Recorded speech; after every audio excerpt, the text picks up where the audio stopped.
Hello friends, नमस्कार। तो आज के इस वीडियो में मैं आप लोगों के लिए लेकर आई हूँ कि गणेश भगवान और तुलसी जी ने क्यों एक दूसरे को ही श्राप दे दिया था, और साथ ही जानेंगे गणेश जी के जीवन के बारे में। गणेश जी भगवान शिव और माँ पार्वती की संतान हैं। गणेश जी की पूरी आकृति में सबसे महत्वपूर्ण उनकी सूंड मानी जाती है। इसके अलावा गणेश जी के दो बड़े कान हैं और किसी आम व्यक्ति की तरह उनका बड़ा सा पेट है। गणेश जी को विघ्नहर्ता भी कहते हैं।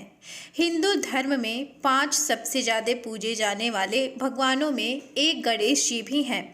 पढ़ाई, ज्ञान, धर्म, लाभ और अच्छी सेहत के लिए भी गणेश जी की पूजा की जाती है। शिव महापुराण के मुताबिक गणेश जी का शरीर लाल और हरे रंग का होता है। ब्रह्मा वैवर्त पुराण के मुताबिक माँ पार्वती ने संतान पाने के लिए पुण्यक व्रत रखा था। माना जाता है कि इस व्रत की महिमा से ही माँ पार्वती को गणेश जी संतान के रूप में मिले थे। ब्रह्मा वैवर्त पुराण के मुताबिक जब सभी भगवान गणेश जी को आशीर्वाद दे रहे थे तो उस समय शनिदेव सिर झुकाए खड़े थे। ये देखकर माँ पार्वती ने उनसे उनका सिर झुकाकर खड़े होने का कारण पूछा तो उन्होंने जवाब दिया कि अगर वे गणेश जी को देखेंगे तो हो सकता है कि उनका सिर शरीर से अलग हो जाए। लेकिन पार्वती जी के बार बार कहने पर शनिदेव ने गणेश जी की ओर नजर उठाकर देख लिया। उसके परिणाम स्वरूप ही गणेश जी का सिर उनके शरीर से अलग हो गया।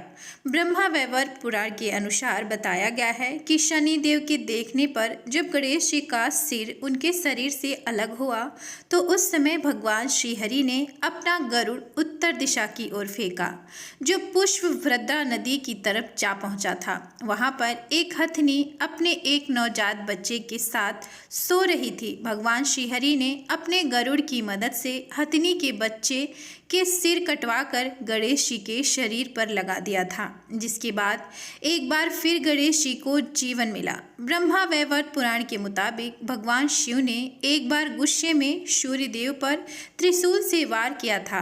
भगवान शिव की इस बात से सूर्यदेव के पिता बेहद क्रोधित हो गए और उन्होंने भगवान शिव को श्राप दिया कि जिस तरह भगवान शिव ने उनके पुत्र के शरीर को नुकसान पहुंचाया है, ठीक उसी प्रकार एक दिन भगवान शिव के पुत्र यानी गणेश जी का शरीर भी कटेगा। उसके साथ ही एक ये भी पौराणिक कथा मिलती है कि एक दिन तुलसी देवी गंगा घाट के किनारे से गुजर रही थी। उस समय गणेश जी वहां पर ध्यान कर रहे थे।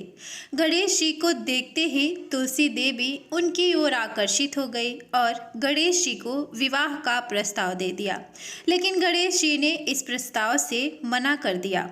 गणेश जी से न सुनने पर तुलसी देवी बेहद क्रोधित हो गए, जिसके बाद तुलसी देवी ने गणेश जी को श्राप दिया कि उनके 2 विवाह होंगे।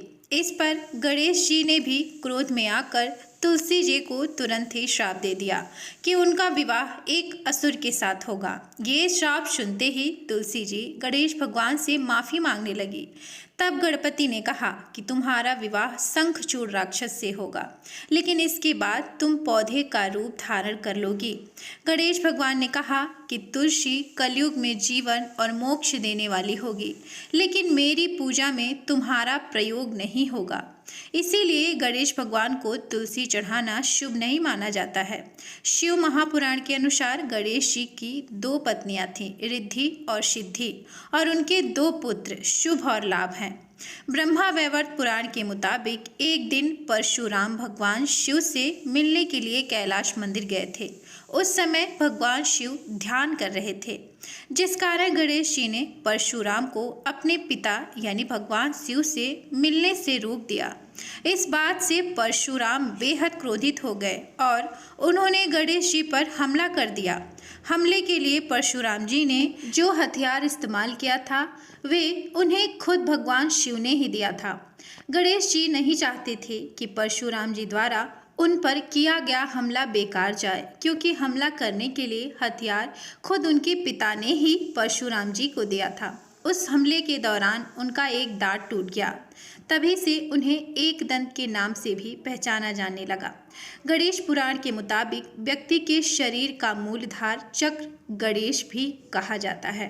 तो अगर आपको ये जानकारी पसंद आई है तो वीडियो को प्लीज़ लाइक, शेयर और सब्सक्राइब ही जरूर कर दीजिएगा। धन्यवाद।